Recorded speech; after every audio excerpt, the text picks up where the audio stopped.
ঘটনাটা 2022 সালের জানুয়ারি মাসে যমুনা নদীতে গেছিলাম মাছ মারতে। তো সারাদিন মাছ পাই নাই, এই জন্য ভাবলাম যে ড্রোন দিয়ে কিছু ফুটেজ নেই। এই ড্রোন ওড়াইতে ওড়াইতে এক দুর্গম চরের মাঝখানে গিয়ে দেখলাম অনেকগুলা মানুষ এক জায়গায় বসে আছে। পরে বুঝলাম যে এরা জোয়া খেলতেছে। আমার ড্রোনটা দেখার পরে এদের যে মুভমেন্ট শুরু হইলো, মনে করছে যে পুলিশ আইছে। যাতে ক্যামেরায় মুখ দেখা না যায় এই জন্য কিন্তু মাফলার দিয়ে সবাই মুখ টুক ডাকে ফেললো। ওদের খেলাটা আমি পণ্ড করে দিলাম। যার যা বোর্ডে টাকা ছিল সব টাকা নিয়ে পকেটে ঢুকাই হাঁটা শুরু করলেও কেউ কারো চিনে না।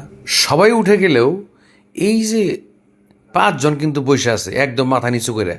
হ্যাঁ, এরা উঠবে না, কারণ উঠলেই চেহারা দেখা যাবে। এই ভয়ে এরা বসেই আছে, উঠতেছে না এখান থেকে।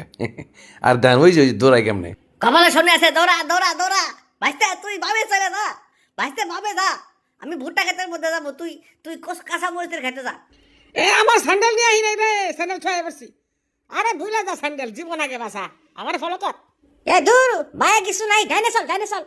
ভুট্টা ক্ষেতের মধ্যে সবাই পলাম, তিনজন তিন দিকে যা।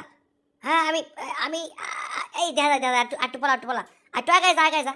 হ্যাঁ হ্যাঁ ঠিক আছে, আটকে থাক নড়াচড়া করিস, নড়াচড়া করলে বুঝে যাবো। সুন্দর, ওইভাবে থাক ওইভাবে থাক। এই হলো অবস্থা। ওদেরকে আর আমি খুঁজেই পাই নাই। আর বাকিরা আস্তে আস্তে ভদ্র ছেলেদের মতো মনে করেন যে কেউ কিচ্ছু করে নাই, বাজা মাছটা উল্লা খাইতে জানে না। হ্যাঁ, এরা কিন্তু হাইটে বাড়ি যাচ্ছে। যাই হোক, এই ভিডিওটা কিন্তু আমার ভাইরাল হয়ে গেছিলো 2022 সালে।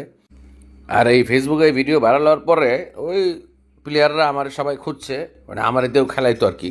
কিন্তু আমার এই শেষ প্রেশার খুঁজে পাই নাই। চলেন গান শুনতে শুনতে বাড়ি চলে যাই। আমায় জুয়া খেলায় খাইছে রে চরে বসাইয়া, আমায় জুয়া খেলায় খাইছে রে চরে বসাইয়া। বারে বারে ভয় দেখাইছে, বারে বারে ভয় দেখাইছে ড্রোন ক্যামেরা দিয়া রে চরে বসাইয়া। আমায় জুয়া খেলায় খাইছে রে চরে বসাইয়া।